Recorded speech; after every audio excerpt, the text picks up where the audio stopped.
Calais Campbell here on the Rich Eisen Show. Walk me through this. I wake up one day and you're a Raven, and you were the first. You could have knocked me over with a feather, Calais, if somebody had told me that Calais Campbell would be the first name on the move in the 2020 free agency frenzy period. Walk me through that, Calais. Did you see that coming?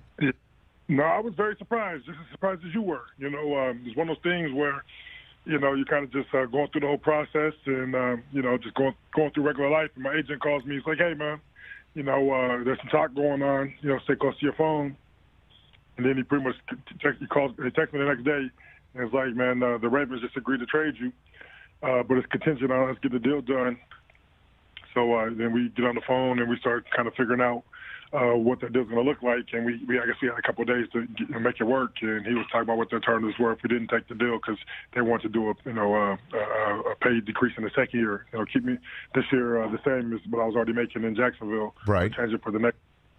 It worked out, though. I'm very happy we were able to get the deal done. I think Baltimore's going to be a really good place for me. Oh, gosh. There's no doubt about it. I mean, and they could really use you. But before we get to that, I just want to stick on the Jacksonville part of things. Why do you think Jacksonville put you on the block and moved you, Calais? Well, Dave Caldwell did call me after the trade went through, and he told me that it wasn't their intent to move me. They weren't trying to.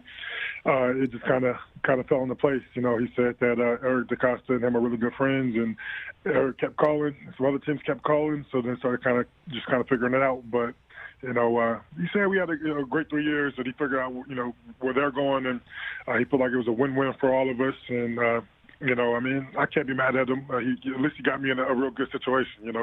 Could be a lot worse, that's for sure. Oh my gosh! I mean, it is a really great situation. You were with us for the playoffs this year, so you were well versed in the playoffs. You watched every down. I think Derrick Henry is technically still running through that defensive line of the Baltimore Ravens potentially. I mean, I'm assuming you and Brockers were brought to just basically plug that situation up. Have you been expressly told that by DeCosta and John Harbaugh? Anybody from the Ravens? Well, I mean, in lesser words, pretty much. I think Coach Harbaugh, I have so much respect for him, and he understands that that the window of when Lamar Jackson on his rookie deal is very, very special.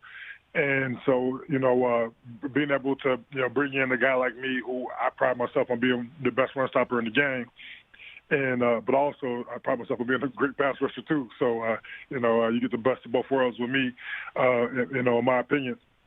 And then I wish I have a lot of respect for Brockers too. I wish he would, that deal would have worked out. But I get it how it goes. In this game, you have to make sure people are healthy.